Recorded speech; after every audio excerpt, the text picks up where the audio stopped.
memang ada spesifik ayat Al-Quran yang menyebut kita harus mencintai gadis keturunan Nabi. Iya. Nabi berkata, "Qul la as'alukum alaihi ajran illa al-mawaddata fil qurbah." Saya tidak minta upah dari kalian dari apa yang saya lakukan selama ini, kecuali apa? Cintai keluarga. Inilah salah satu ayat Al-Quran yang membuat saya bingung, yang dimana sebagian ulama mengatakan bahwa ayat 23 dari surat Asy-Syura ini dijadikan dalil untuk umat Islam mencintai keturunan Nabi Shallallahu Alaihi Wasallam.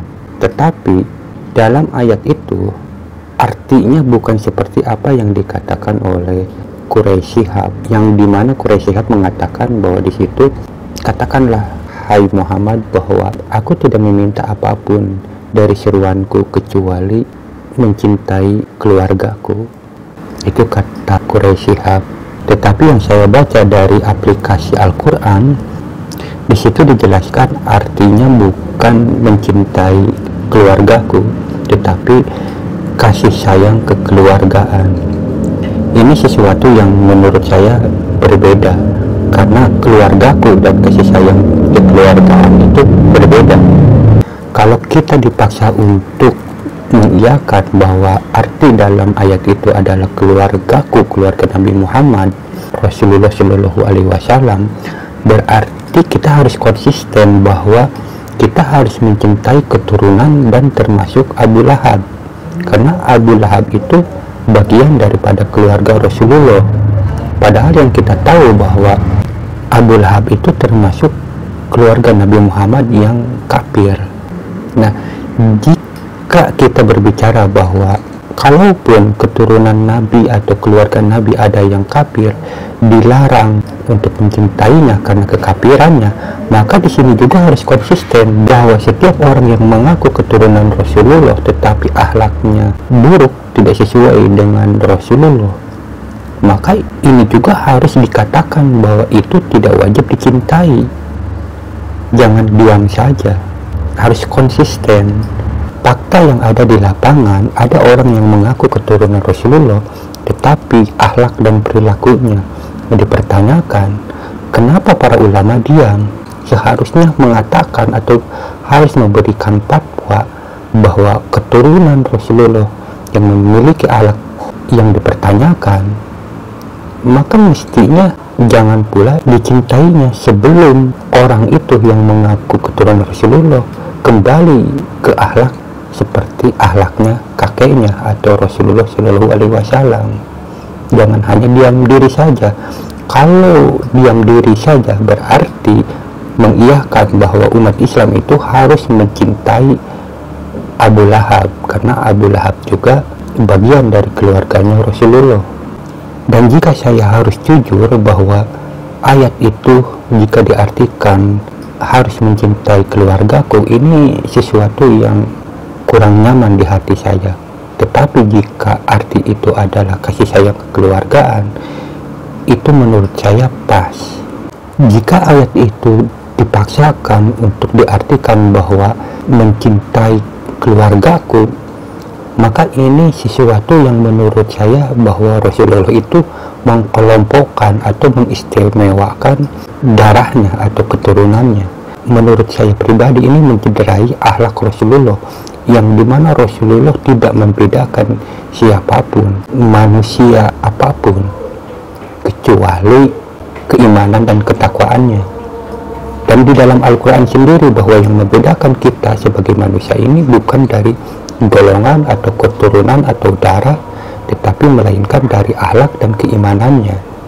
Ini sesuatu yang menurut saya menjadi suatu pertanyaan yang membingungkan. Dengan kenyataan ini timbullah pertanyaan-pertanyaan, apa hukumnya ayat 23 dalam surat Asy-Syura ini jika diartikan bahwa kasih sayang kekeluargaan, tetapi sebagian ulama mengartikan bahwa itu adalah mencintai keluargaku. Ini kan sesuatu yang berbeda. Apakah hukumnya bisa dibenarkan atau diharamkan? Ini yang menjadi pertanyaan saya.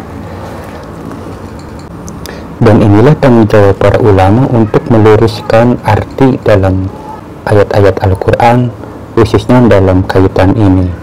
Jadi Di dalam Al-Quran sendiri mengatakan bahwa kasih sayang kekeluargaan sementara di saat berceramah ini diartikan kerabatku atau keluargaku, keluarga Rasulullah maksudnya. Ini kan menjadi sesuatu yang menurut saya dipertanyakan.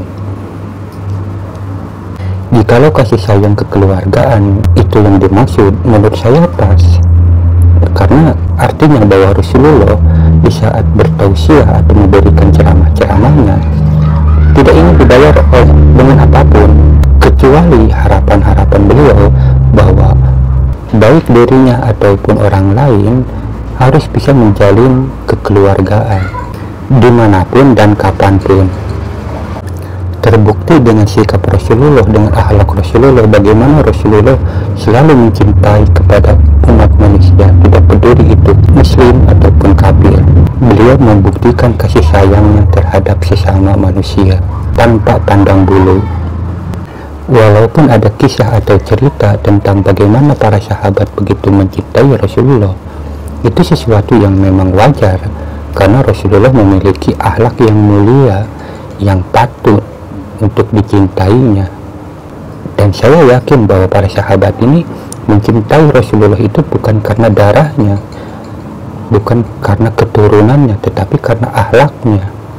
Jika kita memahami tentang kata Ahlul Bait, di sini saya merasa bahwa apa yang disampaikan dalam hadis tentang Ahlul Bait ini lebih mengarah kepada keimanan seseorang dan perilaku seseorang. Jadi jika ada orang yang benar-benar beriman, bertakwa dan akhlaknya baik sesuai dengan Rasulullah, maka ini disebut Ahlul Bait juga. Seperti kisahnya Salman Al-Farisi yang dimana beliau ini adalah orang yang beriman dan patuh terhadap Rasulullah. Rasulullah mengatakan bahwa Salman Al-Farisi ini adalah bagian dari Ahlul Baitku. Tetapi jika Ahlul Bait ini diartikan hanya darah atau golongan atau keluarga kerabat Rasulullah, pasti ulama-ulama sepakat bahwa keturunan Rasulullah atau darah Rasulullah, jikalau akhlaknya buruk maka tidak wajib untuk mencintainya. Seperti Abu Lahab, ini bagian dari keluarganya Rasulullah, tetapi kita sepakat bahwa kita ini tidak wajib untuk mencintainya Abu Lahab. Dengan demikian maka yang dimaksud Ahlul Bait di sini adalah setiap manusia yang memiliki keimanan dan ketakwaan, yang benar-benar iman dan takwa dan memiliki akhlak yang baik, maka itu adalah Ahlul Bait. Saya berharap ulama-ulama bisa meluruskan arti dari ayat 23 surat Asy-Syura ini. Apakah artinya kerabatku atau keluargaku, atau memang kasih sayang kekeluargaan, agar umat manusia bisa memahaminya lebih jauh, jangan sampai ada pertentangan. Assalamualaikum warahmatullahi wabarakatuh.